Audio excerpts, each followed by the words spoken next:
All right, guys, so continuing with the series here, man, just trying to take a closer look, a more in-depth look at these features. And what I've been trying to do, man, is kind of tie in each video to the last one and, kind of keep some type of theme going until we round it out.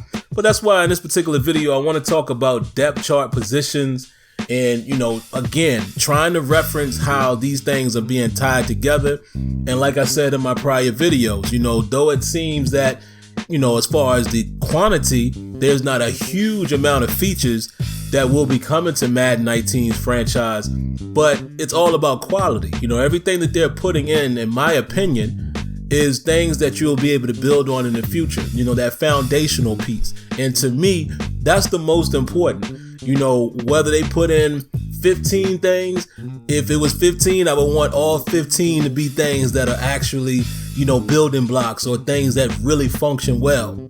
Or if they do say 5 things, I would want those 5 things to be foundational pieces or building blocks for the future.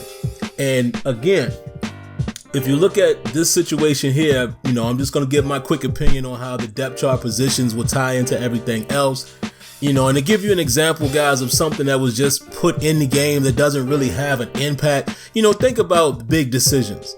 When big decisions came to CFM, it sounded cool, but to me, it was really more of a cosmetic fluff type of thing, because there's really nothing that really dictates the big decisions. It's either you put them in early and they're high risk or not. There's no risk reward there. And I felt like what would have been a foundational piece is one of the other features that I'm waiting to see. You guys hear me talk about the injury system quite often. I want to see that wear and tear, like you see in NBA 2K, like we saw in NFL Head Coach 09, where, different parts of the body can be, affected and have that wear and tear over the season. Then if you had that component in there, then you throw big decisions on top of that. Now we're talking. You see what I'm saying? So that's what I mean when I'm talking about, things that are actual, foundational pieces that you can build on. All right. So now that I've gone through all of that, let me go ahead and quickly hit on these depth chart positions. As you guys already know, man, as you can see in the screenshot, you'll have an additional tab that says specialist, and you'll be able to have your specialist players. I'll just read the paragraph here really quick. Your nickel and dime defenses now will use the rush left end, the rush defensive tackle, the right rush end, sub linebacker, and slot cornerback positions. These players are best for downs when the offense is likely to be throwing the ball. For the RDT and the RLE and the RRE, this means that the run stoppers are leaving the field and the pass rushers are stepping in. It says the CPU won't put in a player that has low pass rush moves in these positions. For sub linebackers, the best pass coverage linebacker will fill this spot, and your slot corner will be the best players on your team that use the slot corner overall. All right, let me read that again. Your slot corner will be the best player on your team that uses the slot corner overall. So go back to the last video and we talk about the archetypes. So this will be based on whoever has the highest rating as the slot archetype. That guy is automatically going to be plugged in as your slot corner. And this is all the stuff that you'll be doing outside of the game. So it's kind of like an extension of formation subs without you having to create, the actual formation. You'll just automatically have these guys. You can put these guys in the right spots. And then if you want to get creative with formation subs, you can still do that. But this will ensure that the right person that you intend to be there will always be there. So I like that. Now, reading a little bit more, I won't read them all, but in regards to your slot wide receiver on the depth chart, it will be the best players on your team using the slot receiver overall. It will not be your number 1, number 2 receiver or your number 1 tight end or your number 1 halfback unless their archetype is slot receiver. So you kind of see the theme there. Power back will be used in goal line formations and other heavy sets as your running back. Now it says some more interesting things there. It says he will be the best player on your team to tote the rock between the tackles using the new power back overall. If you have an elusive back as your best halfback and you want to keep him in the goal line formation, just swap him into the power back, halfback starting position, and then you'll have the control of that. All right, so there you have it. And then, of course, your third down back will be the guy who has the best receiving back overall. So, again, being biased, you think about a guy like Le'Veon Bell, he's pretty much going to stay on the field. Kick returners as well, it says they also got some love. The CPU will never have a starting halfback, wide receiver, cornerback, safety as a kick returner. Now, guys, let me just take some time to acknowledge that. How often have you heard me say, when you're playing the CPU, because you know I play in an online league, but I also always run an offline league. Why is it?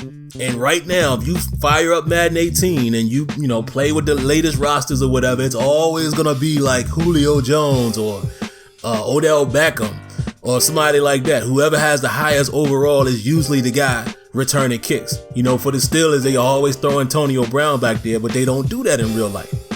Well, some of them might, maybe like Antonio Brown did it his rookie year, but y'all know what I'm saying. You don't see Julio Jones really returning kicks. So now in this scenario, like it says, the CPU will no longer do that. It won't be the starting HB, wide out, corner, or safety as the kick returner. Love that. It says the CPU will use starters to return punts if their kick return rating is high enough. So that is still a possibility. But this means that guys like, oh, look, they used my own example here. I didn't even see that. This means that guys like Antonio Brown would be back there doing punts, but won't see the field during kickoffs. Thank you, John White and Ben Miller and all the rest of you guys. My boy Dave, he knows who he is. I've been complaining about this for a solid 3 years. So it's good to see that. But just to, wrap this video up, again, man, if you look at basically these depth chart positions, it just shows you what can possibly be going forward. This is very good in my opinion in terms of setting a foundation. Think about all of the stuff that we want to see in CFM. Again, just to do some shameless plugging. If you go back and look at my video where I talk about the top 5 things that I wanted to see in Madden's, franchise for Madden 19, all of the stuff that they did add here will get us to those levels. Again, my man Deuce Douglas. Oh, most of you guys watching this video will know who that is. Remember that extremely beautifully put post that he put out there, that giant document that I feel like is everyone's reference point. All of that stuff that's on his list, these type of additions that are in the game now will help us get to that. Because just look at the connection. All of the stuff that they're putting in here, again, is all connected. The archetypes, the depth charts, schemes, all of that stuff is tied together. So it's setting up a foundation to go to the next step. With coordinators and wear and tear to the body, progressive fatigue, those type of things that I still want to see. I think by doing these, foundational pieces, it allows you to be able to build on top of it, being able to introduce more traits and badges or whatever you want to call them, all of those things that you see in MUT as far as the different chems. There's ways, I really do believe now that there's ways that they can get some of that stuff in CFM, because if you look at the icons, it pretty much looks just like they do in MUT. So I'm pretty sure that idea has been brought up. There are some things that I've talked to the devs about offline that I can't share, but believe me, they understand that, little stuff like that is things that you need to look into.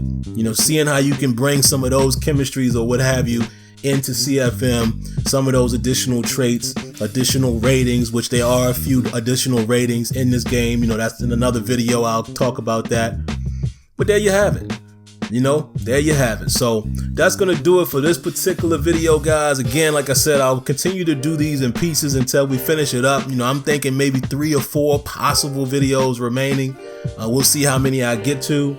But that'll do it for this one. So if you haven't already, make sure you subscribe to the channel, cut on those notifications, hit that like button, and we'll definitely be back with you soon with some new content. All right, so that will do it for now. But like always, let me know what you think. Peace.